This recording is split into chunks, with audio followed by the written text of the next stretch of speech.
today I'm going to do yet another different kind of content, taking a little break from the Absolutist Philosophy series. That has been the main thing I've been doing in these driving sessions. So basically, yesterday we did the chess discussion, can anybody become a GM? So to recap on that, obviously Anka Nemsko had said that, and it's a bad faith take. So I'm not even saying no, but I'm saying pretty much no, and the reason she gives for how you become one are actually kind of telling, right? The real reasons, and again, I'm not anywhere close to that either, but the real reason wouldn't be that, oh, you have money, or oh, you have, tutors, or oh, you have resources, right? It would be how badly you want it, how much effort you put. You wouldn't be trying to chase clout with it and stream, and it just is a different mentality that goes into it.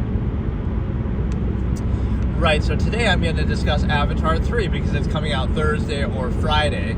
There's always like these advanced showings, I guess, Thursday. So because it's such a big deal and a topic, and because I used to review movies, let me recap first of all what I thought of the first two movies, and then I'll kind of give my predictions for the third one. So the first movie, obviously 2009, I had seen that, right, pretty close to when it came out. I don't remember exactly when I saw it, but and that's like an insane wait. That's kind of like the GTA 5, what was the bigger anticipation? GTA 5 to GTA 6, which is going to be like 13 years, or Skyrim to Elder Scrolls 6, which is going to be like, what is it, like at least 15 years or so, versus Avatar 1 to Avatar 2 was literally like, 2009 to 2023, so it's like 14 years. So that's an insane, that's crazy to think about. Now there's going to be like 5 of them, so I guess based on the success of the second one, I think there was some agreement that they made, like, if the second one makes similar amount of money to the first one, they'll guarantee that we're going to make like 3 more, right? There was some pact like that, which itself is a bad sign because, well, it's a good sign financially for them, but it's a bad sign because it means like they'll hold some of their best ideas back. That's what I accuse the second movie of doing, actually. Now there's an incentive that they know people are going to watch it, so they played it safe. So the first movie I thought was pretty good. I gave it like 4 out of 5 stars, let's say, in my original review. No, I guess I did see it right when it came out. It must have been, because I wrote that review immediately. So I had said, I was probably the first person to make this joke, honestly, even though it's a pretty basic joke. Like, I would do these like sort of meme-worthy type things, right? I'd come up with these little quips and short-form things. So I called it Dances with Wolves in Space.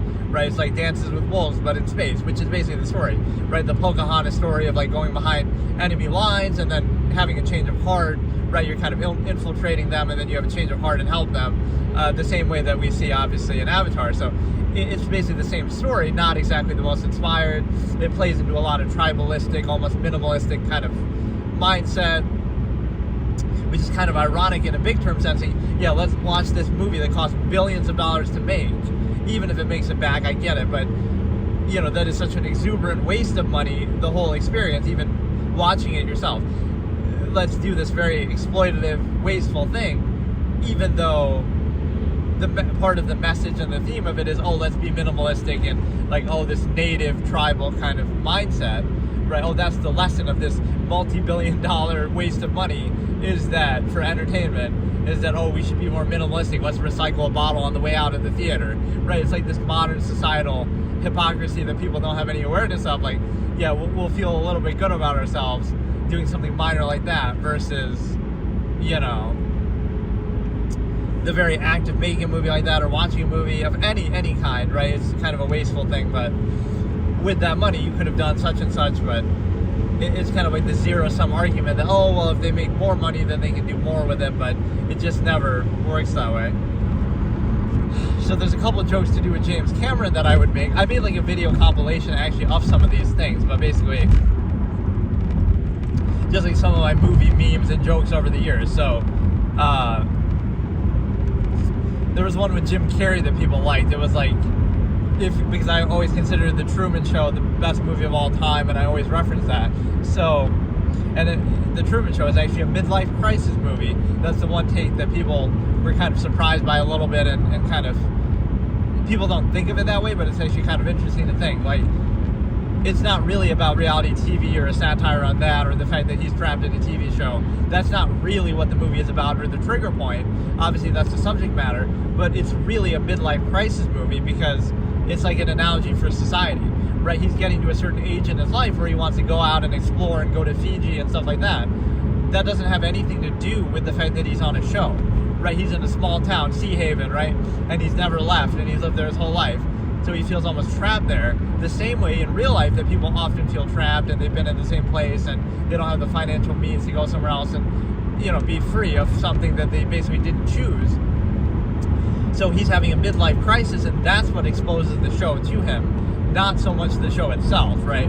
So pretend it wasn't the show and he was just in society, he might have that same conflict that he feels trapped and that he feels, you know, like his life is sort of on rails and everything is preconceived and chosen for him. So that's the real deeper meaning that I'm sure is intentional, because it's written at such a high level that it couldn't be an accident. But obviously it's also satire, reality TV, but that's the real meaning. It's actually about the everyday person and the kind of way that your life is pre-constructed and you don't have any real choices that matter, and you kind of are, you know, Sea Haven is like every small town, every town in the world. So again, the trigger point is it's really about him having a midlife crisis.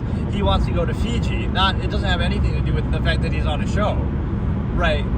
He doesn't know that, right? He's starting to notice some clues, but he wants to go to Fiji just because he hasn't been there, right? Just because he wants to explore, he wants to go places, right? So that's a natural sort of quest of the human spirit, similar to what you would have in a midlife crisis. He's not doing it, because I want to escape the TV show.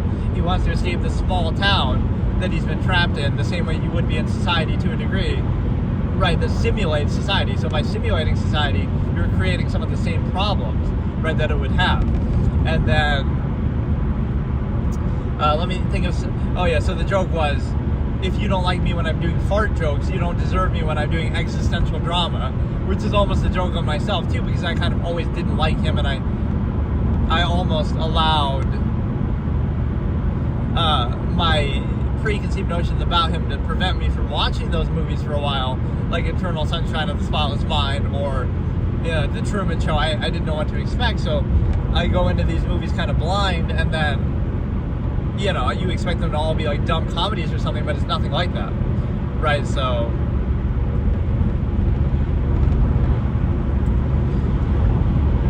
The Truman Show, again, is like that. If you don't like me when I'm doing fart jokes, like in Ace Ventura, you don't deserve me when I'm doing existential drama, like The Truman Show. And then, you know, like whatever, that's a general expression that I'm playing off of. But what else did we have? Like, there's a couple that are to do with James Cameron, like, I don't always make movies, but when I do, they're the highest grossing of all time. Like, he makes the Titanic, and then he doesn't do anything, or he does something minor in between, but like The Abyss or whatever, but he makes the Titanic, you know, one of the highest grossing movies ever. Then he takes a break, and then he doesn't make a movie again until Avatar, basically, and then it's one of the highest grossing movies ever. So, you know, I forget what that's even from now. It's from some old, like, I don't always do blank, but so it's just a play on stuff like this. So I don't always make movies, but when I do, they're the highest grossing of all time. And then there was a scene at the end of Avatar 2 that I kind of clowned a little bit and kind of cringed when I was watching it, when the guy, Jake's son, says that.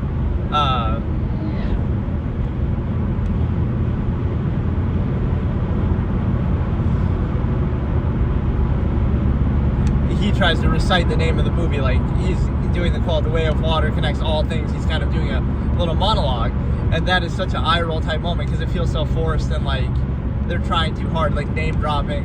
I like the part where they say "the way of water" and "the way of water," but no, it's like, so I put like Christopher Nolan next to him, and I said, like, that's my job, like only I can get away with that. Like at the end of The Dark Knight, he does that, where he name drops the title of the movie, but that at least works because the whole movie plays at such a high level. Whereas this obviously wasn't quite the same, and it feels really kind of cringy and forced. And so, yeah, my original rating on the first Avatar movie was like a 4-star out of 5. And then it was also, and you have to realize that's not an insult. Like 5 would be like, oh, it's one of the best movies of all time, and like very, very, very few things would get 5s from me. Right, that's the standard. Like The Truman Show would get a 5, so that's a very, very high bar. So 4 is not an insult at all, right? Like 5 would be, it's like one of the best movies ever. 4 is, it's very, very good. one of the best movies of that year, basically. And then 3 would be like it's a good movie, like it's an average movie that should exist, like in a basic expectation. It's good, it has some flaws, but it's better than average, it's decent. And then 2 would be it's bad, and then 1 would be it's terrible. That's kind of how my ratings work. And I can't remember if I would do the half stars. I would try to avoid it, but I think sometimes I would kind of be conflicted. So yeah, Avatar 1 I would have given like 4 stars, or I did give 4 stars. Again, Dances with Wolves in Space, the original, but at least the setting and the environment and the future and all that. That was one thing I feel like they missed out on. There's like one scene that references the Earth. Maybe they'll do that in this one, right? These are all ideas. They should show what Earth is like. I don't think in the first 2 movies they show Earth at all. There's like one brief little montage scene where they're talking about something of the futuristic state Earth is in, but they never actually show it. They're all on Pandora. So doesn't that feel like there should be some subplot going on Earth and show us something there, right, of whatever futuristic world they're living in, obviously, because it's different than the current world. It's kind of low tech too. That's kind of what I liked about how they present some of the, like these little, I forget what they're called even, the machines basically that they come in and that Quaritch is like fighting in the final scene, right? In the first movie, like they're still high tech, but they're not like super futuristic, super high tech. They're still within reason. Or it's kind of an interesting analogy that I always make with aliens. Like if I talk about, if aliens came to invade us, they would be at a disadvantage, even if their technology is superior to us. Because like I pose this analogy, pretend there were cavemen on the moon, right? Like these Neanderthal primitive people on the moon, and we went there to fight them. Like sure, we could use our technology and try to do certain things to subvert that, but even with that need, the fact that they would be in their natural habitat, they can walk around like normal. They can, fight like normal, move at normal speeds. They're not affected by gravity. They don't have to worry about oxygen. So think about the disadvantage it puts us at. They basically have home court advantage. So even though we're vastly technologically superior to them, there's sort of an equalizing factor because the amount of trouble it takes to get there, the amount of trouble that, again, they're more familiar. They have home court advantage. Right, they know all the nooks and crannies and tricks. It's almost like a guerrilla warfare analogy to whatever, the U.S. colonies versus the British Empire. Like there were all these advantages that you had, guerrilla warfare and stuff like that. So you would be at a disadvantage because even though you have great technology, you'd be walking around slowly like in the spacesuit and need an oxygen tank, and we'd rely on our technology more, but like it puts everything we do at a disadvantage. We need like $1 million little drone to go around and, make special weapons that work there, right? So there's something to be said about, even though it seems like, you have vastly superior technology, at least in a hand-to-hand, on-foot kind of sense, you would need a lot of help to do that. So you can just imagine that imagery of, this could be almost in a comedy movie, like, you have a guy in a spacesuit moving super slow, right, struggling to breathe, he has an oxygen tank, fighting some primitive caveman Neanderthal on the moon or something like that.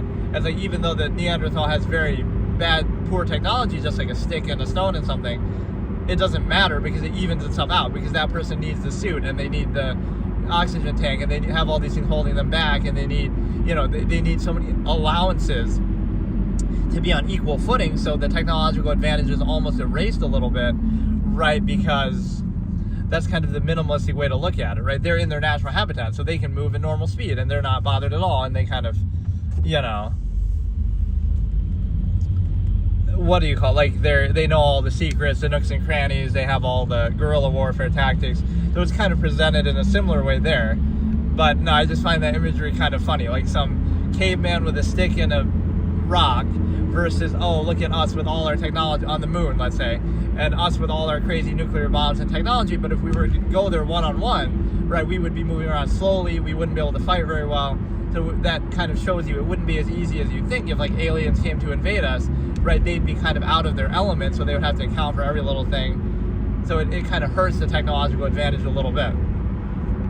So yeah, Avatar 1 I gave 4 stars. Trying to think what else I said about it. I mean, the effects were very good. In fact, in a way, the effects aged kind of better, in the sense that, like, if you look at Avatar 1 versus Avatar 2, yes, 2 is still impressive, but 1 was way more impressive for the time, right? They're kind of similar, actually. If you could say that's just the visual style, but I would give it higher marks there. The music is good. Everything's good. The main flaw of it is the story is not very original, right? Again, like the Dances with Wolves aspect, even some of the dialogue and everything, it plays at like a very basic level, right? It's not like anything mind-blowing. Quaritch was an okay character, but then they make a major mistake in the second movie. And so I kind of clowned and criticized the second movie quite a bit. I still gave it 3 stars, but my problem was they basically play it safe, because again, they know they're going to make like 5 of these or whatever, right? So they're holding back some of their best ideas. So the second movie is very flawed because it plays it safe. It rehashes the same conflict from the first movie. It just kind of, we're fighting the humans again, just like in the first movie. We're having the same conflict again. We're having some, same characters again. They literally, this was one of the most eye-rolling, shocking moments when I saw this. I was kind of sick in the theater watching Avatar 2, when they say, we're going to recycle Quaritch and his crew, right? And they're going to bring them back to life sort of as the Na'vi. That is the dumbest idea ever, because even though now they're trying to turn Quaritch into like Darth Vader, where he's going to have a change of heart, right, like he has at the end of the second movie because of the spider character guy, right, his son. I forget how that even worked, but it's a little convoluted, but whatever. He's going to have a change of heart because of his son and now become a good guy. And so they're turning him into like a Darth Vader type character where, he's going to be the villain for 3 movies, right, that he's that caliber, like the Star Wars prequels, and he's going to do some major betrayal and kind of join their side, right? Is he really that substantial of a character to deserve that? Was it really necessary? So I thought that was extremely stupid. Not only are they recycling the same conflict from the first movie, like the first movie is all about fighting against the humans. The big bad humans are coming. Like, we get it. Okay, fine. And you're introducing the universe. But what's the second movie about? It's about the same exact thing, except, now we're fighting in ships in the water. Now this one could be the same thing. It's not going to be, obviously, like, we're going to fight with the humans again, but now we're going to do it in the mountains and there's going to be fire. But no, it's going to be more like, now they're fighting another clan, obviously, of the Na'vi and stuff like that. So that's a fresh idea. But that maybe should have been the second one, right? You shouldn't have 2 movies back to back like that, where it's the same conflict. Part 1, the humans come and they're invading. Part 2, the humans come and they're invading. Like, it's the same thing. But now the humans look like the Na'vi, which makes it even more confusing. Because, like, there's too many blue people. I might have said that line in the second one. There's too many blue people, and I heard you like blue. So we had blue people fight other blue people under the water. So we have blue fighting blue within a blue color scheme. Like, it's too much blue, right? And it becomes confusing to people, and you might think, they all look the same, which might sound, whatever, negative, but it does make it a little annoying. Excess blue, again, they're recycling the first movie's plot too much and playing it safe because they know everybody's going to watch it anyway, and now they save and hold back their best ideas for part 3. They should have done more foreshadowing of certain other things, like, the planet is dying or something. That Kiri character kind of alludes to that, but they should have done more of that. There should have been some other bigger conflict, especially foreshadowed in the second movie, like, the planet's dying from within and there's something else going on, so that we can set that up for the future sequels.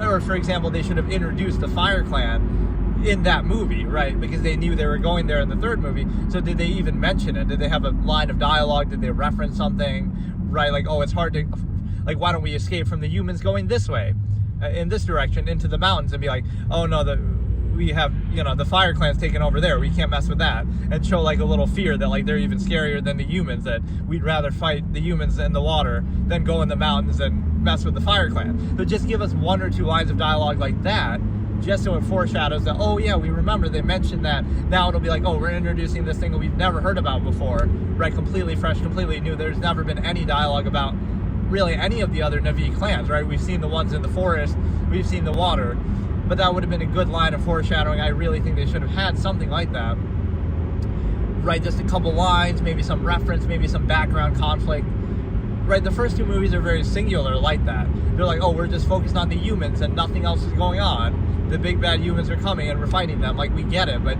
again, introduce some conflict about the planet itself, some internal corruption, and like I said, they were suggesting something like that.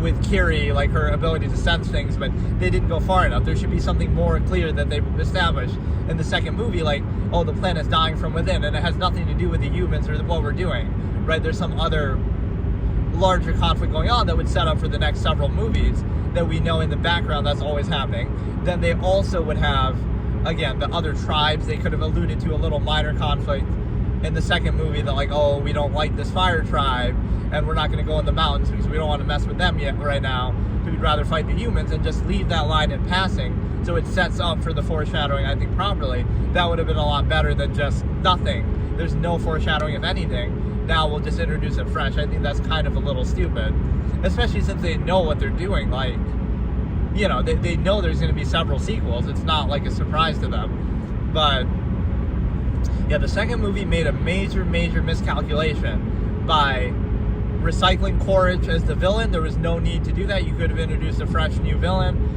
There was no need to recycle the human conflict as the major conflict, or the only conflict. There maybe could have been something else around. I almost would have switched it. I would have made the second movie about fighting other Navi tribes, or something like what we're going to see here, right? Like the Fire Tribe, and then make part 3 about the humans again coming back. To have it back to back in 1 and 2 is kind of dumb, right? We get the humans and we get the humans again. So what's the point? Right? It's too much of the same thing. Even because, again, we turned those humans into the Navi now. That's what's different. And we recycle Quaritch and his crew, which was really dumb. Right? Again, he wasn't a bad villain from the first movie, but he's not such a good villain that oh yeah, like, who would have said that going into it? Even if you're the biggest Avatar fan ever, I really wish in part 2 that they bring Quaritch back and his crew and recycle them. Nobody was saying that, right? Like, come up with a fresh new villain. There's no need, right, to reuse the same one. So yeah, that was a big mistake. So they're recycling multiple things. They're recycling the base conflict that, oh, we're going to just fight humans again. They're also recycling the same villain, Quaritch, and then they're also recycling the same characters, like his crew. I forget, even they're kind of not that memorable. So that's a big mistake. They're playing it safe. They know everybody's going to watch anyway. They're holding their best ideas back. So I can't say it's a terrible movie, but it was subpar. You know, again, I gave it 3 stars, which isn't bad, but it just really is insulting a little bit because it was playing it so safe. It's very, like, you know, nothing's really super original. There was that one character who's like the whale hunter, who was kind of a little amusing here and there, like, very kind of cynical. But there was this woman, I even did a rewrite. This is how offended I was by how unoriginal the second movie was. I did a rewrite where there's this woman at the beginning who's like drinking a cup of coffee, and she's kind of, whatever, one in the military, and I forget if she even has much of a role or is just kind of in passing, right? But I did a rewrite where she's the major villain for whatever reason, and like, she's always drinking coffee, and she's has that kind of quirky vibe to her a bit, but she's like one of Quaritch's disciples or, you know, friends who's trying to avenge him. That would have been a good tie into Quaritch without having to actually recycle him. So she learned everything Quaritch taught her, and, you know, learned everything she knew from him, and wants to avenge him, and is upset that he was killed. And so you can make a reference that way, but at least it's a different, fresh, new character with their own quirks and all that. And she would have been like very cold and calculating because of that. More of a strategist than a fighter. You could have all this. She's always drinking her coffee, coming up with this idea, that idea. That would have been a more fun dynamic than just, oh, it's Quaritch again. It's kind of dumb. And then, right, it's like the beginning and the ending of the movie pissed me off, right? Avatar 2, because they recycle Quaritch at the beginning, and I'm rolling my eyes like, really? Do we really have to do this? Why can't you just have a new character? He's dead, just let it go, right? He's not such a special character that you have to recycle him. But then at the end of the movie, spoilers, I guess everything I'm saying is spoilers, but at the end of the movie, what happens? They don't even kill him. So now you've recycled the villain from the first movie, and now you still don't kill him, so you're going to recycle him again for the third movie. So now, oh, he's going to help you beat the Fire Clan, right? The Fire Clan's about to kill Jake, and then, oh, Quaritch saves him on behalf of his son, and he has a change of heart. That'll be the whole big thing in this movie, I guess. But it's a little predictable, and it's, again, that made me roll my eyes at the end. We recycled this villain, and we sit through the whole second movie, okay, at least get rid of him now, but oh no, we're still not going to get rid of him, and we're going to recycle him again. So that, again, you're turning him into like a Darth Vader type character, trying to act like he's that special. Like, bro is not Darth Vader, but that's really what it's turning into. Now he's going to have a change of heart and become a good guy and redeem himself. And so right? That part seems predictable. What else was in my rewrite? Again, that woman with the coffee mug at the beginning becomes a villain, and she's trying to avenge Quaritch, and she was one of his students, and something like that, right? And so you can still make a reference without it just being on the nose of recycling it. And then you also have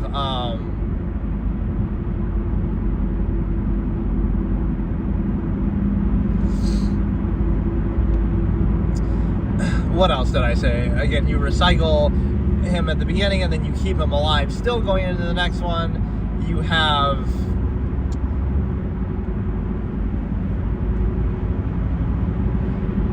oh yeah, I did a pretty sick ending to it too, where like I didn't really predict that this was going to happen, although it might happen in this movie, so I'll explain that in a second. But the rewrite ended with Jake actually dying at the end of part 2. So Jake gets killed by this woman, the cold calculating, this other villain who's associated with Quaritch. She actually kills Jake, and then she also has, I always forget her name, Neturi, his wife, whatever, right? Who was badass, and oh yeah, that was a recurring trope from the first 2 movies. Like, in the second one, I almost was going to do that, like make a compilation of all her badass moments. Like, every time she's on screen, she's doing something badass. Like, she's taking out a fucking helicopter or something. Like, she's just a very savage kind of badass character where everything she does is sick, and you're kind of waiting for that. Whereas Jake has kind of other up and down moments. But like, whenever she's involved in something, it's like fucking just out of the blue. She does something, she's just kind of chilling in the background the whole movie, and then, oh, now she's gonna fight and fucking kill 10 people in like 10 seconds or something, right? There's just this, it's kind of a trope that you could just show. Like, everything she does in both of the first 2 movies is just badass. But no, what I was saying is, yeah, Jake dies at the end of the second movie, again, in my hypothetical rewrite. This other villain kills him, and then, and kind of kills him very suddenly. Like, it's almost like The Departed type Infernal Affairs. It'll be like there's no big monologue or nothing. She's just a cold character like that. So she kind of says a line that I put there, like, no, you don't get any goodbyes, like no goodbyes. Just like I didn't get to say goodbye to Quaritch, right? So she'd say no goodbyes for you. So she kills Jake, and then she also has Neturi kind of pinned down, however you say it, Neturi. I feel like they don't even call her that in the movie, right? They don't say the name very much. They just kind of, whatever, they're referring to her directly. But, or like, did they give Jake a Navi name even? Because I feel like everybody just calls him Jake still, but,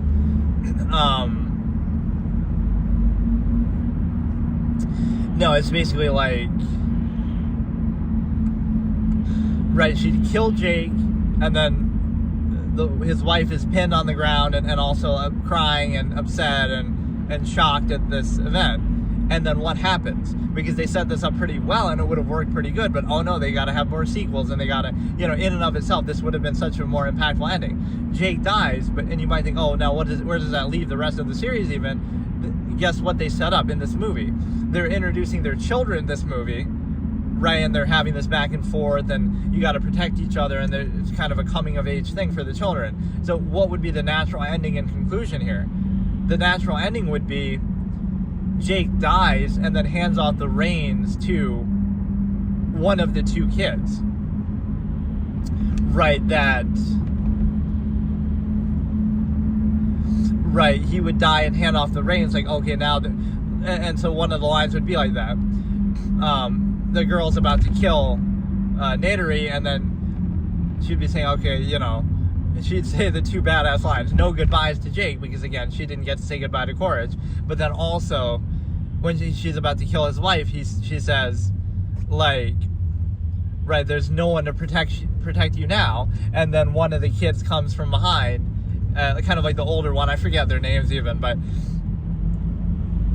comes from behind and kills her and saves his mom, obviously, and says, okay, no, but I will. Like, I'll save you now, to show like he's taking Jake's place and he's going to be the man of the family. That would have been the right way, I feel like, to write that, even though it seems like, oh wow, you can't have Jake just die. It would have been a very impactful thing, because now you're setting up for, okay, he set the stage, right? He had kids, and now the kids take over and have this coming of age kind of moment, right, where now he's going to be the hero and he's going to be the protagonist, right? That would be a very powerful thing.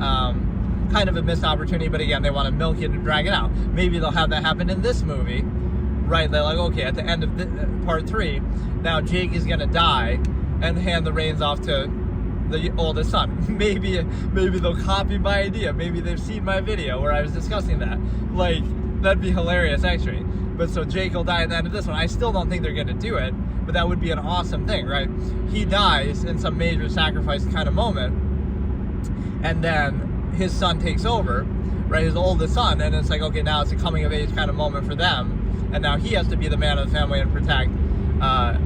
And it feels kind of natural because they kind of built that up and had the, you know, that's kind of why they're introducing the children. So Kiri has this special power. She's in tune with nature and stuff like that, so they're going to keep building on that, where towards the end of the second movie she starts becoming like a superhero kind of and making all these crazy things happen, right? So that's set up for her to become like a superhero in this next movie, and also, you know, really becoming more comfortable with her powers and stuff like that. So that's a good ongoing storyline in the background. Again, these kids are also going to keep becoming more mature and trying to be a leadership figure like Jake. And then, of course, you're going to have the Courage saving everybody and becoming Darth Vader 2.0, a 3-movie villain who's going to have a change of heart. Like, he's really this substantial. And so now he's going to, you know, see, my ending would be, okay, well, I said this even for part 2, but Jake would die and one of the kids would take over and become the next, you know, kind of the second protagonist of the rest of the series, right? That would be a really cool way to hand the torch over, sort of. But what they're probably going to do is with this is what's actually going to happen in part 3. Quaritch is going to die, finally, as I was hoping for him to be gone in the end of the second movie. He's going to die, finally, and he's going to die sacrificing himself to save Jake or the family, right? To sacrifice himself to save his son, I guess, too. Right, so he'll have a change of heart and he'll die and kind of redeem himself. That would be kind of what they'd play it safe and do that. But I would have it, again, the other way where Jake actually dies and you hand off the reins to the children. It's a tough decision to make, right? But that's the kind of writer I would be, is like where it actually has weight and impact. So the second movie could have been that. Then the third movie could have been, okay, now Quaritch dies and sacrifices himself to save, again, either his son or the other children or whatever. So again, you're going to have badass Kiri as a superhero. You're going to have Datary being a badass like usual. You're going to have Quaritch becoming Darth Vader, sacrificing himself and saving everybody from the Fire Clan, who's going to be the new villain now. And then you're going to have the humans in the back burner, like they've given up or they're kind of embarrassed by this, you know, by this, their failure to take over this place twice. And then, oh yeah, and I played that Avatar game too, one episode, like the first part, which is pretty good, but it's like a first person kind of, I forget what the context of it even was. Like you're somehow related to the events of the story, but I don't remember exactly how. Or like there was some shitty Avatar game that nobody liked from when the first movie came out by like Ubisoft that like nobody's ever heard of. But yeah, it's definitely, I give it some credit for at least being an original IP type universe, but it's been very unoriginal in a lot of ways. Again, the first movie was unoriginal because it's like Dances with Wolves, and the second movie is like, oh, Dances with Wolves in the water instead of well, not really, but like now we're just gonna move over and have the same story in the water, and now we're gonna move over and have the same story with fire, like, but yeah, or even there's that always ongoing joke like Avatar: The Last Airbender, right? Like, oh, we're gonna meet the Fire Clan, and we met the Water Clan last time. Like, it's playing into that even kind of directly. Right, because what are the chances? Oh, it's called Avatar, and it relates to, you know, each movie and each tribe being about an element. Like, it's very on the nose with that, even though it really has nothing to do with that. Although Kiri can maybe pass off as having powers like that, and like maybe the explanation for that is, oh, that she's a hybrid, like a Gohan from Dragon Ball type thing. Oh, that makes him stronger by being a hybrid somehow.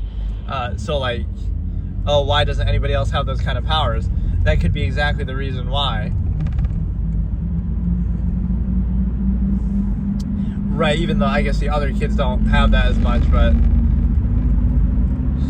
But yeah, that was my ending for part 2. I didn't necessarily predict that going in, but that was kind of what I guess how could you, per se, but like, once I saw it, I was like, oh, that would have been perfect if towards the end of the movie they're fighting on the boat, and then that woman is, with her typical calculating mind, she does some impressive plan and, kills Jake. No goodbyes. She's bitter because she's avenging Quaritch. Right, I didn't get to say goodbye to my teacher or whatever. And then the wife is also there, pinned down, trapped, about to die. There's no one to save you now. And then one comes from behind and gets the villain, and then says, like, no one will save you now. And then he says, I will, and then takes her out and does that. And then, and then I wrote that she takes like a machete or something and then stabs, it'll be like sort of off screen, but sort of stabs that woman who is the villain like 10 times, like very brutally, which probably this wouldn't make it into the film. It's kind of off screen and you just kind of see the blood splatter, like that she's so upset about Jake dying, right? She keeps stabbing, even though she's already dead too. She keeps doing it over and over. Or no, she's maybe with her last breath. Right. Nadery stabs her once or whatever, chops her head off or something, and says to her, no goodbyes right back. That like, because she's calling for help, right? And she says no goodbyes back too, right back in her face. But no, it's like she'll stab him like a ton, and then the son has to stop her, almost to show his maturity level and all this. They're like, okay, don't go too crazy, but she's obviously so distraught and animalistic almost about the loss of Jake here. And so,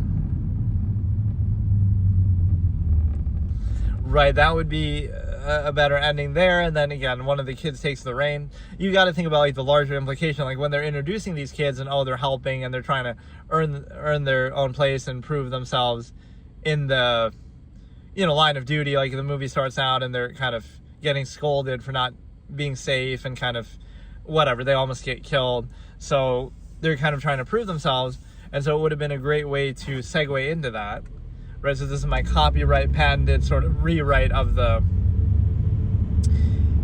ending of that movie, which again, it'd be hilarious if something like that happens here. But no, my safer prediction will just be, again, Kiri will be turning into like a bit of a superhero type character where she's really gonna come into her own with her powers, and it's gonna create a whole another fun dynamic, and like she'll be more comfortable with them. And then obviously Quaritch is gonna save them and sacrifice himself, something like that. And then we're fighting against the Fire Clan, save somebody's life by giving up his own. And then so now it's Dances with Wolves again, where he's gonna have the same effect that Jake did, where he betrays his own and joins them. And then dynamics, and you could have that in the back of your mind. I don't think it's going to happen, or they're not going to do both. And they've already shown that they're going to play it safe. So like they're going to not have Jake die and have one of the kids take over. But that was like my immediate thought in the second movie. Right, it just works, right? It works from a fluid writing standpoint if you think about it. In hindsight, like, if that had happened, you would have been like, oh, that's why they introduced the kids at the beginning of this movie, and they're having them kind of show their maturity and kind of coming of age story, and then they're going to take over, right? So they set it up perfectly.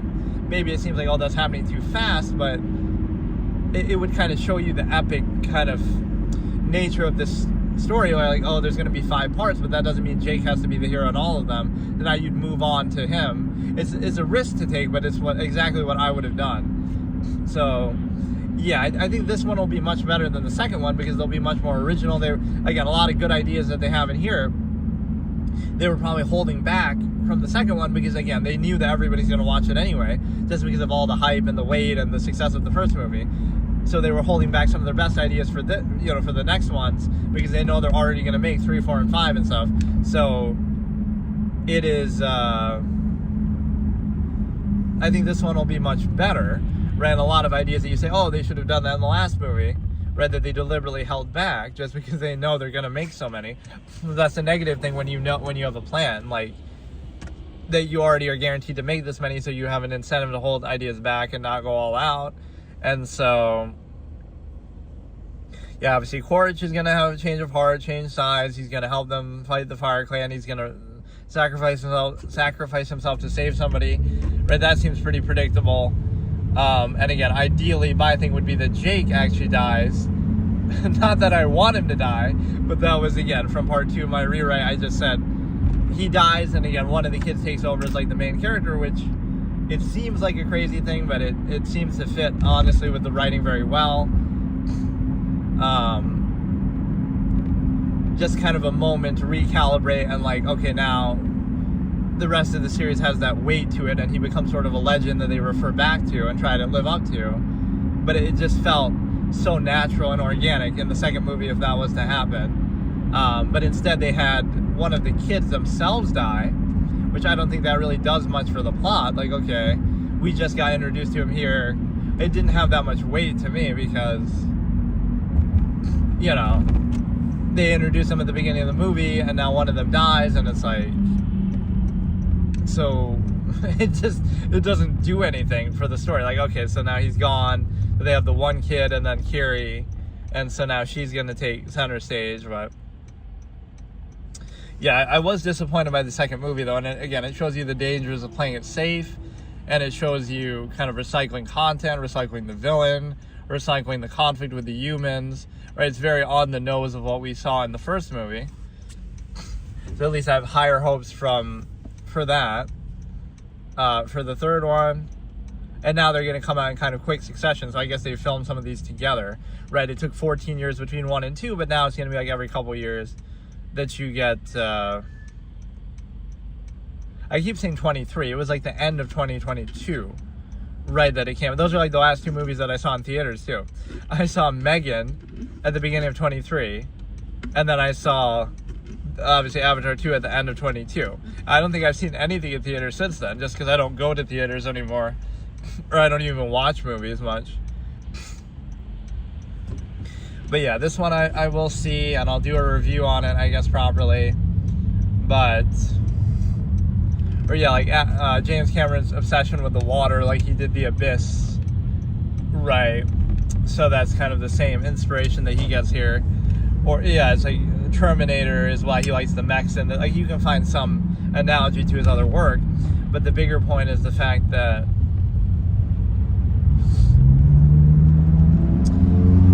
again, all you're doing is like changing the setting with every movie in a way that feels a little bit contrived. Like, okay, the first movie you're in the jungle, and that second movie you're in the water, and third movie you're going to be in the Fire Clan. Like, we get it, but it's a little bit too on the nose of just like that's the only difference. Now we're going to have the same storyline again, but this will at least be different with sort of the tribal warfare of the Na'vi. And again, one of these characters or references should have been there before. Just that, okay, we should have mentioned there's not a single line of dialogue in the first 2 movies about there being a fire tribe or anything like that, right? Like, I'm pretty positive about it. Or even really other tribes too much. They don't talk about them at all. So it doesn't foreshadow this or build it up. There should have been some reference or acknowledgement of that. There should have been some, maybe even something negative said, like, oh, this is the last thing we need with the humans coming in. Because we were already having tense relationships with this other tribe, right, with the fire tribe, and so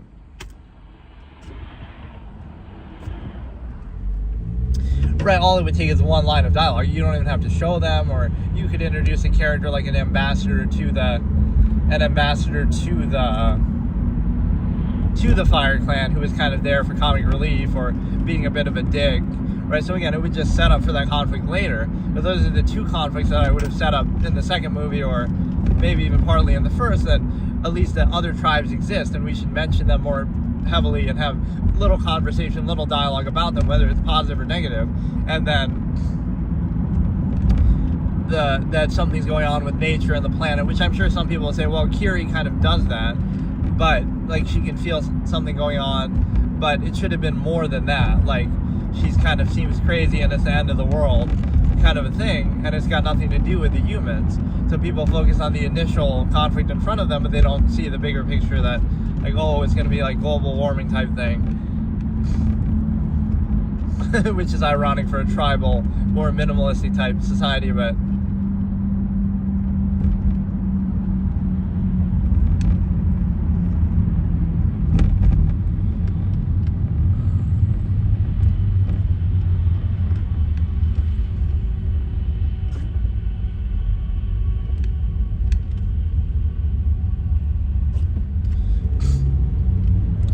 at what point does the military get offended by that? Like, oh, we're showing, you know, human soldiers as the enemy. It's fictional, but it's still like, you know, there's a certain negative portrayal that you see in a lot of things. So yeah, basically what we have is that I think it's going to be better than the second movie. I think there's going to be a major character betrayal or changing sides and death, which is going to be Quaritch, which is pretty obvious by the end of the last movie that you get, you know, because of his son, he's going to change sides and also sacrifice himself, but then they'll play it safe again and keep him alive even more. But I would predict he would die trying to save somebody, trying to help them beat the Fire Clan, stuff like that. And then, but no, for a series that's going to go on for like 5 movies, it doesn't have the best foreshadowing or foresight with its writing or anything. You leave like little things just hanging, right, to be addressed later, which they didn't do too well. The Curie thing is kind of cute with the powers and stuff. Or there was some kind of a little more adult-rated type joke that I made with this. Is it wrong? And again, it's just a joke, but is it weird that somebody would find Curie attractive because she's like, I can't remember how I said it. It's just a joke, but somebody would feel weird that because she's a young girl, like she's too young, or because she's voiced by an old woman, Sigourney Weaver, right? Like, which is kind of mind-boggling to think about. Like, so you can say it, my friend said this in a comment, like, is it weird that you would be attracted to Curie because she's a little girl or because she's voiced by an old woman? Which one is weirder? Like, it's just such a... I get, you know, obviously Sigourney Weaver and James Cameron had a good relationship that, you know, he would want to include her, but it's just odd that you would do that, right, to voice such a young character. But yeah, that was a pretty good discussion here. So like I said, I should do a proper review once I see it, but yeah, it'll at least be better than the second movie. They held a lot of their best ideas probably back that they would have used in the second movie, but oh no, they know they're going to make more, so they got to hold them back. And they got to, you know, they have to save them and, you know, kind of milk it and just sort of... So again, they've shown that they want to play it safe, so I wouldn't go as far as to say that, oh, my theory of Jake dying would come true. And again, the kid taking over, I would say more so Quaritch is going to die and redeem himself. And change size, obviously, that's pretty predictable. Like, what's something less predictable that I think will happen? Like, maybe one of the kid will get married or something. Right, their son will find a love interest, which they were kind of flirting with that a little bit in this last movie, but I forget what happened with that. Or some of the sequences are just an excuse to show off special effects too. Like there's a thing where they're getting chased by a whale or something. But no, it's good. But yeah, the whole Last Airbender type joke that, oh, this is, you know, they're copying Avatar because they're introducing all these different clans with different elements and stuff like that. Yeah, the writing is definitely the weaker point of some of these, that it sort of plays it safe too much and is just kind of very, very predictable, I feel like, in some ways. The second one was kind of painfully predictable in that way because, you know, how can it be that you rehash that same conflict exactly in the same way? It's the humans again, it's even Quaritch again. That was the worst aspect of the second movie. And again, they're going to go so far as to recycle him again, even for the third movie. I just find that very, very annoying.